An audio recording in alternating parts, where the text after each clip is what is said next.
और अब खबरों को तफसील से जानेंगे। कश्मीर के जिला कुपवाड़ा के हंदवाड़ा में आज दूसरे रोज भी एनकाउंटर जारी रहा। इस एनकाउंटर में 2 पुलिस एहलकार और 2 सीआरपीएफ जवान शहीद हुए हैं। आईजीपी कश्मीर एसपी पानी ने शहीद जवानों को खराज अकीदत पेश किया। इस मौके पर डीआईजी शुमाली कश्मीर भी मौजूद थे। वहीं सीआरपीएफ के दोनों शहीद जवानों को आरटीसी हुमहामा में खराज अकीदत पेश किया गया और ऑपरेशन अभी जारी है।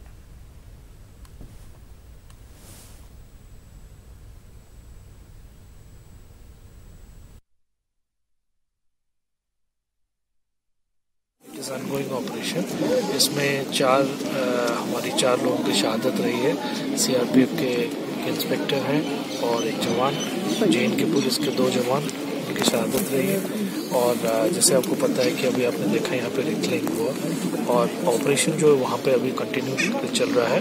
जैसे ही ऑपरेशन के बारे में कोई तफसीलात आएगी तो हम आपके साथ शेयर करेंगे। ऑपरेशन जो होता है वहाँ पे दोनों तरफ से गोली चलती है, तो जब गोलियाँ चलती है तो ऑपरेशन साइट में इस तरह की चीज़ें होती है, तो इसमें कोई चूक की बात नहीं है। ये बात है कि जहाँ पे ऑपरेशन हो रहा है वहाँ काफ़ी सिविलियन पॉपुलेशन भी है, उनको भी इवैक्यूएट करना पड़ता है। उनको हमने इवैक्यूएशन किया और वो जो जगह है काफ़ी कंजेस्टेड है और उसमें जो ऑपरेशनल डिफिकल्टीज आ रही है उसको देखते हुए जो सही कार्रवाई हो की जाए। मिलिटेंट्स के बारे में जो तफसीलात है, 2 मिलिटेंट होने की हमें जानकारी है। जैसे ही ऑपरेशन कंप्लीट होगा इस बारे में बात करेंगे। हमारे लोग 48 घंटे से वहाँ पर घेरा डाले हैं। उसमें दुश्मन की गोली से हमारे 2 और जेकेपी के भी 2 लोग शहीद हुए हैं। कुछ लोग इंजर्ड हैं, उनका इलाज चल रहा है। लेकिन ये है कि जो घेराबंदी है उसमें से मिलिटेंट्स को जाने नहीं दिया जा रहा है। वो घरों के अंदर हैं, हमारे लोग बाहर हैं। तो थोड़ी टैक्टिकल प्रॉब्लम्स जो हैं, लेकिन पूरी मुस्तैदियत से हमारे लोग वहाँ पर डटे हुए हैं। आज सुबह 4 बजे के करीब अमलर त्राल में एक जोरदार धमाका हुआ, जिससे इलाके के लोगों में खौफ और हरास का माहौल पैदा हो गया। इस धमाके में आस पड़ोस के मकानों की खिड़कियां और शीशे गिरकर तबाह हो गए, जबकि चुरसू को अवंतीपुरा से मिलाने वाली सड़क में बड़ा गड्ढा पड़ जाने से फिलहाल ट्रैफिक की आमदरफ्त में भी खलल पड़ गई है। फोर्सेस ने इलाके को मुहासरे में ले लिया है। वहीं अवंतीपुरा पुलिस ने इस हवाले से तहकीकात शुरू कर दी है। बताया जाता है कि इस रंग को मिलिटेंटों ने फोर्सेस को निशाना बनाने के लिए नस्ब किया हुआ था। ताहम बारूदी मवाद रात के दौरान फट गया, जिसकी वजह से कोई भी जानी नुकसान नहीं हुआ। ये थे जोरदार धमाका हुआ, समझ में नहीं आया क्या हुआ क्या नहीं हुआ। तो हम जब जाग उठे, बाहर देखा तो हमने वहाँ पर फोर्सेस थी, पुलिस थी, जेकेपी थी। तो वहाँ मालूम पड़ा कि रास्ते में माइन हुई है, शायद यही कह सकते हैं। बहुत बड़ा गहरा गड़ा हुआ है उधर। आसपास के मकानों को नुकसान पहुँचा है, कोई जानी नुकसान नहीं हुआ है। उधर पुंछ के सलोत्री इलाके में गुज़िश्ता रात पाकिस्तान की गोलाबारी में मोहम्मद यूनिस नामी शख्स की अहलिया और 2 बच्चे हलाक हो गए। इस वाकये में यूनिस जख्मी हुए हैं। पाकिस्तान की शेलिंग के वक्त मोहम्मद यूनिस की अहलिया और 2 बच्चे एक कमरे में सो रहे थे, जबकि यूनिस दूसरे कमरे में थे। इस हमले में यूनिस का मकान तबाह हो गया। जख्मी हालत में यूनिस को जम्मू रेफर किया गया। एलओसी पर मुसलसल गोलाबारी से लोगों में खौफ पाया जा रहा है। लोगों का कहना है कि इंतजामिया ने उनके लिए बंकरों का मुनासिब इंतजाम नहीं किया है और जब भी हालात कशीदा होते हैं उनकी मुश्किलात में इजाफा हो जाता है। आज के समय इतनी गोलाबारी हुई, घर के मारे कोई कहीं घुसा कहीं घुसा, इतने 2, 4, 5 गोले पड़े बहुत बुरी तरीके से, जिनसे पूरे गाँव वासी बहुत दुखी हुए हैं। जाने की कहीं कोई सुविधा नहीं है, ना कोई मोर्चा है ना कुछ है, कहाँ कोई छुपे। पाकिस्तानी ने बम मार दिया, इधर ना रहने की जगह है सर, ना मोर्चे बनाए गए उनके लिए। जेसीबी लग गई है, अभी जेसीबी लग रही है, खड्डा मार रही है और बोलते हैं अभी आएंगे, जब मर जाएंगे तब मोर्चे बन जाएंगे। हमारे किस कार्य लिए? हम ये पाकिस्तान को भी कहते हैं अगर जंग लड़ना तो सीधा लड़ो। 3-4 गोल लगे मारे, ये अभी बच्चे जो हैं वे बिल्कुल उनकी मिला ही नहीं है कुछ सर। तो इसलिए मैं सर ये मोदी जी से यह करता हूँ, पाकिस्तान के भी यह करता हूँ, ये आप अगर लड़ाई करना चाहते हो तो शरेआम लड़ाई करो। और मोदी जी को बोलता हूँ लड़ाई करना चाहते हो तो शरेआम गोली छटो। 12 जो है ये करना नहीं, ये अंधेर गर्दी छोड़। वहीं पाकिस्तान ने राजौरी के नौशहरा सेक्टर में आज मुसलसल 8वें रोज भी सीज फायर माहदे की खिलाफवर्जी की। पाकिस्तानी फौज ने कलसिया, कलाल, झांगर और लाम इलाकों में गोलाबारी की। हिंदुस्तानी फौज भी पाकिस्तान की इस इश्तिआल अंगेजी का करारा जवाब दे रही है। इस गोलाबारी में कलाल में 3 मकानात और कलसिया में 2 घरों को नुकसान पहुंचा है। ताहम इस दौरान किसी जानी नुकसान की कोई खबर नहीं है। लोगों में काफी खौफ हिरास पाया जा रहा है। मकामी लोग बंकरों की तामीर जल्द मुकम्मल करने का मुतालबा कर रहे हैं। नौशहरा के तहसीलदार बाबू राम चौधरी ने कहा कि उनकी टीम ने मुतासिरा इलाकों का दौरा किया और रिलीफ के लिए फाइल तैयार की है। बहुत फायरिंग हो रही है। कितना डर है इस वक्त आपके अंदर? बड़ा ही ज्यादा डर लगा। बच्चे डर से कदे पुली के नीचे बैठाते हैं, कभी कुछ करते हैं, तो क्या करें, खाना कैसे खाए। बॉर्डर के ऊपर आज जो जिस तरह लगातार फायरिंग हो रही है, हमें लोगों को डरे हुए लोग हैं, बच्चे सहमे हुए हैं।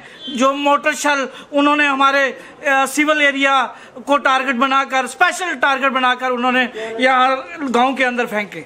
मैंने अपने स्टाफ के साथ मौका मुलाजा कर लिया है और बाद मुलाजा मौका ये पाया गया है कि वाकई इनके मकानात को भारी नुकसान हुआ है और मंदिर का भी नुकसान हुआ है। तो मैंने अपने अमला फील्ड को हदायत जहां से पास ऑन कर दी हैं कि वो जल्द अज जल्द इनके केसेस जो हैं, रिलीफ केसेस, वो बना के मेरे पास पेश करें। पाकिस्तान की तरफ से जोरदार गोलाबारी की जा रही है। राजौरी के नौशहरा सेक्टर के गांव कलसियां, कलाल, भवानी और लाम लड़का को पाकिस्तान निशाना बना रहा है। कई घरों को नुकसान पहुंचा है और लोगों में खौफ बढ़ता जा रहा है। भारतीय फौज भी मुंहतोड़ जवाब पाकिस्तान को दे रही है, लेकिन पाकिस्तान की तरफ से की जा रही गोलाबारी से आम लोग काफी परेशान हैं। राजौरी के नौशहरा सेक्टर के सरहदी गांव से न्यूज़ 18 उर्दू के लिए मैं शक्ति शर्मा। उधमपुर में बीती रात एक बस गहरी खाई में जा गिरी। इस हादसे में 6 लोगों की मौत हुई जबकि 30 जख्मी हो गए हैं। जख्मियों को जम्मू के जेएमसी में मुंतकिल किया गया। गवर्नर ने महलूकीन के अहल खाना के लिए फीकस 5 लाख के एक्सग्रेशा का ऐलान किया है, जबकि जख्मियों के लिए फीकस 20,000 रुपए का ऐलान किया गया है।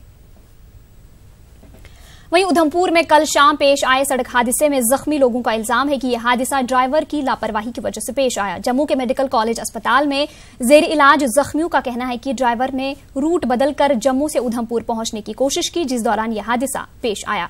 अस्पताल में जेर इलाज सभी जख्मियों की हालत खतरे से बाहर है। वाज़ेह है कि इस हादसे में 5 मुसाफिर हलाक हुए थे। इतना फास्ट चला है कि वहाँ मतलब जहाँ स्पीड 40 होनी चाहिए वहाँ 80-100 के ऊपर उसने स्पीड चढ़ाई है। फिर गाड़ी नीचे गिर गई है। गाड़ी सब जख्मी है। लगभग 100 फुट से ऊपर गाड़ी नीचे आई है। उसने म्यूजिक लगाया, हाई वॉल्यूम में म्यूजिक लगाया। हमने उसे कहा था म्यूजिक मत लगा, अगर आपको म्यूजिक लगाना है तो खुद सुनो। ईयरफोन लगा, उसने नहीं माना। तो जो ही वो चल रहा था 1 करोड़ पे आ गई गाड़ी, वो पलट गई, एकदम पलट गई। फिर हमें पता नहीं हम कैसे निकले। उधर किश्तवाड़ के छतरू में एक सड़क हादसा पेश आया। इस हादसे में 4 लोगों की मौत हो गई जबकि 2 जख्मी हो गए। 2 लोगों की मौत जाए हादसा पर ही हो गई जबकि दीगर 2 अस्पताल में दम तोड़ बैठे। मकामी लोगों और पुलिस ने राहत और बचाव का काम अंजाम दिया।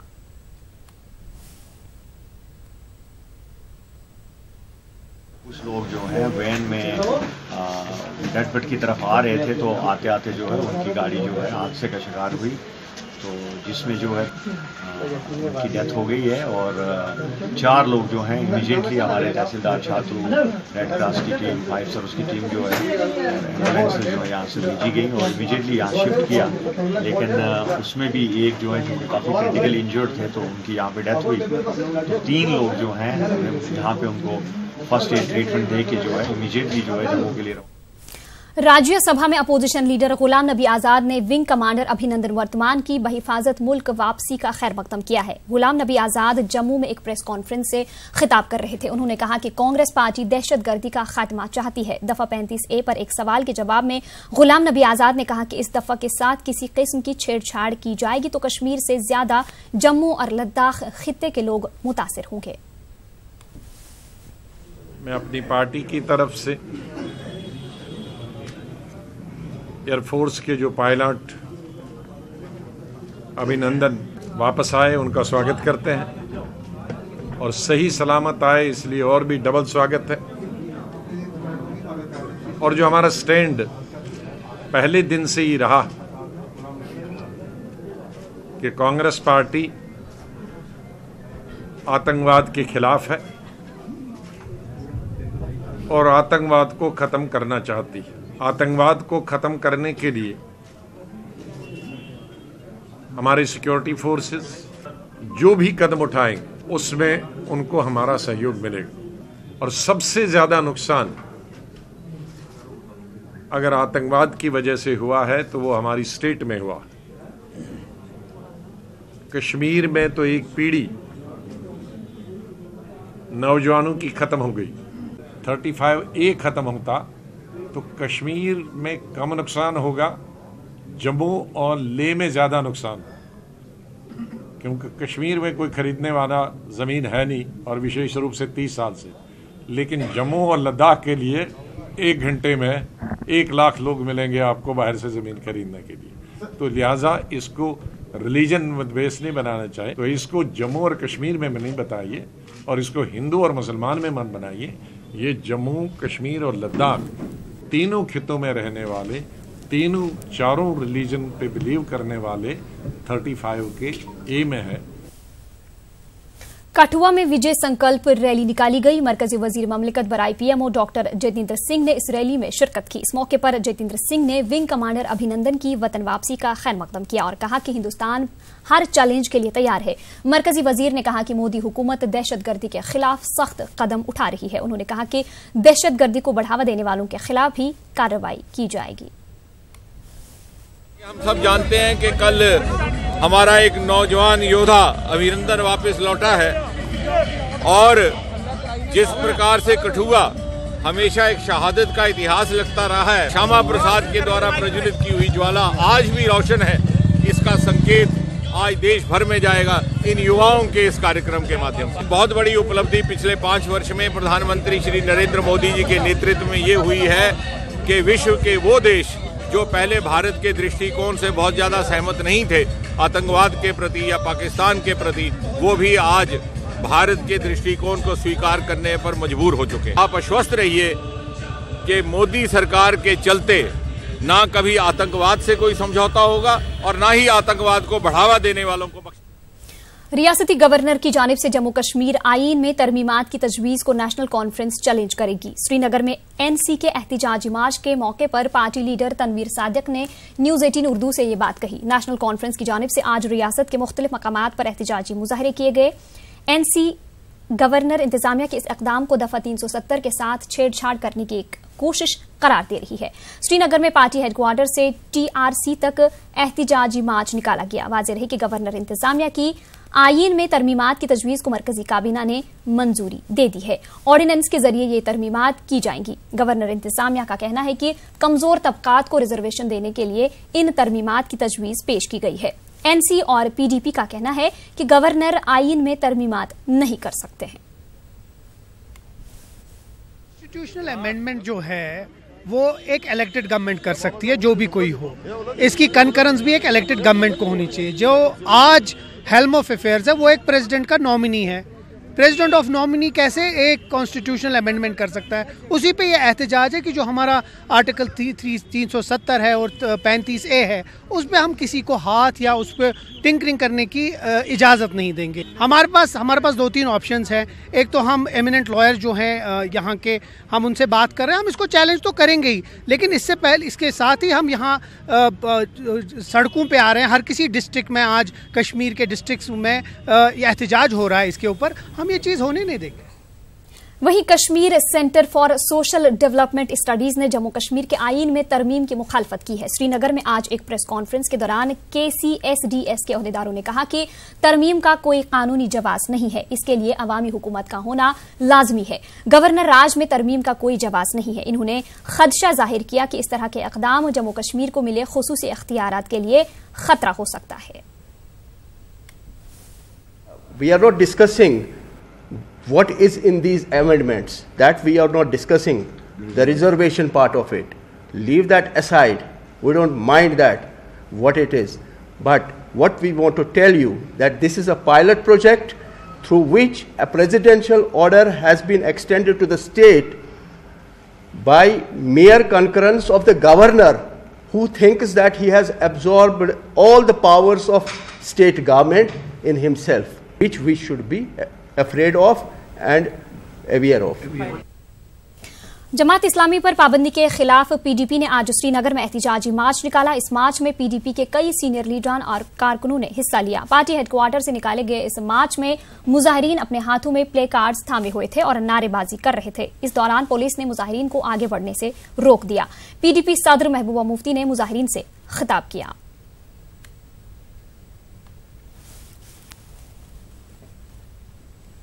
पीडीपी सदर महबूबा मुफ्ती ने जमात इस्लामी पर पाबंदी की मजम्मत की है। श्रीनगर में पार्टी हेडक्वार्टर पर एक प्रेस कॉन्फ्रेंस से खिताब करते हुए महबूबा मुफ्ती ने कहा कि जमात के स्कूलों को सील करने का अमल रोका जाना चाहिए।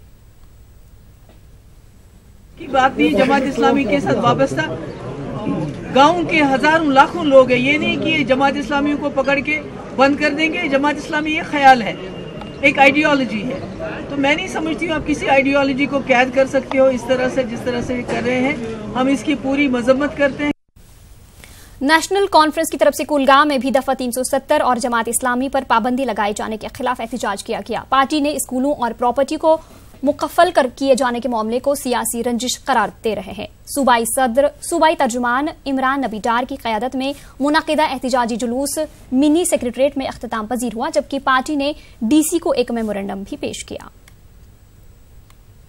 में कश्मीरी को टारगेट किया गया, जबकि कश्मीरियों का उससे कोई लेन देन था ही नहीं। जो हमारे बच्चे थे उन पे अटैक किए गए। आज वो सारे बच्चे कश्मीर में आ गए।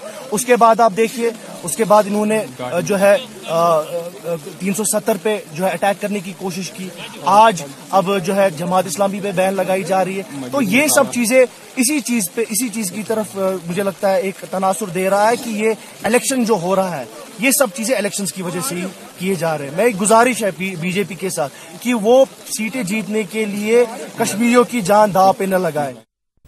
दफा 370 के तहफ़्फ़ुज़ के लिए और वादी में जारी गिरफ्तारियों के खिलाफ नेशनल कॉन्फ्रेंस के कारकुनों ने अनंतनाग में एहतजाजी मुजाहरा किया। मुजाहिरीन की क़यादत पार्टी के जनूबी कश्मीर के सदर डॉक्टर बशीर वीरी कर रहे थे, जबकि एडवोकेट रियाज खान समेत दीगर मकामी लीडरान भी रैली में शामिल रहे। इस मौके पर मुजाहिरीन ने नाराबाजी करते हुए सड़कों पर मार्च किया और दफा 370 का तहफ़्फ़ुज़ यकीनी बनाने का मरकजी सरकार से मुतालबा किया। डॉक्टर बशीर वीरी ने कहा कि हुकूमत के गवर्नर की बेजा मुदाखलत की वजह से जो तरामीम लाई गई, नेशनल कॉन्फ्रेंस उनके खिलाफ मुहज खोलेगी, जबकि जमात इस्लामी और दीगर कारकुनों की गिरफ्तारियों की भी वीरी ने मजम्मत की। छेड़छाड़ की जा रही है, जहां रिजर्वेशन को इम्प्लीमेंट किया गया विच इज अनकॉन्स्टिट्यूशनल, वो कैसे कंकरेंस दे सकते हैं on behalf of people of Jammu and Kashmir. जो 53 से लेके यहाँ तक आज तक जितने भी कवानीन जो हमें मंजूर नहीं है, उनको वापस कराने की जद्दोजहद करेंगे। वो डॉक्टर फारूक साहब ने यहाँ तक कहा कि हम रीजनल ऑटोनॉमी का ऐलान करेंगे, बल्कि आते ही अगर हमारी सरकार आई, हम मेजॉरिटी में आए, आते ही हम रीजनल ऑटोनॉमी का ऐलान। अगर 35A के साथ छेड़छाड़ की गई तो रियासत का हिंदुस्तान के साथ खुद ब खुद रिश्ता खत्म होगा। इन बातों का इजहार नेशनल कॉन्फ्रेंस के लीडर व कानून साज काउंसिल के मेंबर कैसर जमशेद लोन ने न्यूज 18 उर्दू से बात करते हुए किया। उन्होंने गवर्नर पर रियासत के मामलात में दखल अंदाजी का इल्जाम लगाया। नेशनल कॉन्फ्रेंस ने आज कुपवाड़ा में कैसर जमशेद लोन की क़यादत में एक रैली निकाली। 35A को लेकर के, 370 को लेकर के सरकार अपना स्टैंड क्लियर नहीं कर रही है और रियासत के लोग तजब्जुब के शिकार हैं। पूरी तरह कन्फ्यूजन फैला हुआ है पूरी रियासत में। और जिस तरीके से गवर्नर साहब आए दिन कानूनों में जो कवानीन में तरमीम कर रहे हैं, जो कि उनका हक नहीं बनता है, हम बावर करवाना चाहते हैं गवर्नर साहब को भी, गवर्नर इंतजामिया को भी और मोदी सरकार को भी। जो बुनियाद है एक्सेशन की, अगर इसके साथ छेड़छाड़ करते हैं तो जाहिर तौर से जो रिश्ता। नेशनल कॉन्फ्रेंस ने बारामूला में एहतजाज किया। इस एहतजाज में जावेद अहमद डार, फारूक अहमद शाह, इरशाद रसूल, सईद बशारत बुखारी, एडवोकेट नीलोफर समेत कई लीडरान ने हिस्सा लिया। मुजाहिरीन का कहना है कि दफा 370 और 35A को मनसूख करने की किसी भी कोशिश को बर्दाश्त नहीं किया जाएगा। बशारत बुखारी ने कहा कि गवर्नर, इंतजामिया और मरकज को जल्द से जल्द इंतखाबात मुनक्किद कराने पर तवज्जो देनी चाहिए और इस मामले पर फैसला मुंतखब हुकूमत पर छोड़ना चाहिए। बाद में डीसी बारामूला को एक मेमोरेंडम पेश किया गया। जिस तरह से गवर्नर साहब और गवर्नर इंतजामिया आईनी मामलात में मुदाखलत करते हैं, मैं तो मुदाखलत बेजा मुदाखलत समझूंगा इसको, क्योंकि उनका काम है, वो एक अबूरी सरकार चला रहे हैं, एक इंटरिम गवर्नमेंट चला रहे हैं वो, क्योंकि पॉलिटिकल गवर्नमेंट इस वक्त प्लेस में नहीं है, इलेक्शंस होने वाले हैं और उनको तो रोज़मर्रा के मामलात का देखना चाहिए। और इस तरह से अभी तक इस तरह से कभी फील्डिंग नहीं हुई है कॉन्स्टिट्यूशन के साथ। और इसके बहुत खतरनाक और बुरे नताइज इनके लिए निकल सकते हैं। और इनको चाहिए फ़ौरन से फ़ौरन असेंबली इंतखाबात कर लें। हम तैयार हैं असेंबली इंतखाबात करने के लिए। और रिजर्वेशन के हवाले से हमने ये कहा कि हम रिजर्वेशन के खिलाफ नहीं है। नेशनल कॉन्फ्रेंस किसी तबके को रिजर्वेशन देने के खिलाफ नहीं है, मगर जिस तौर तरीके से हुआ वो नहीं होना चाहिए। उनका काम होना चाहिए था कि यहाँ हालात को बेहतर करें और इलेक्शन प्रोसेस स्टार्ट करें। उधर किश्तवाड़ और डोडा में जमात इस्लामी के चंद लीडरों को गिरफ्तार किया गया है। जमात इस्लामी पर पाबंदी आयद होने के बाद जम्मू कश्मीर पुलिस ने किश्तवाड़ में गुज़िश्ता रात जमात के जिला सदर अब्दुल मजीद शेख, साबिक जिला सदर मोहम्मद इकबाल मलिक और एक सीनियर लीडर गुलाम कादिर भट्ट को उनके घरों से गिरफ्तार किया। वहीं डोडा पुलिस ने जिला में जमात इस्लामी के लीडरान सदरुद्दीन और नूरुद्दीन को गिरफ्तार किया। गुज़िश्ता कुछ दिनों से जहां इंतजामिया की तरफ से वादी में जमात इस्लामिया के लीडरों की गिरफ्तारियां अमल में लाई जा रही हैं और उनके इदारों और दफ्तरों को सील किया जा रहा है, वहीं आज कस्बा पांपुर में जमात इस्लामी के तहसील दफ्तर को इंतजामिया ने सील किया है, जिस पर मकामी आबादी ने सख्त बरहमी का इजहार किया।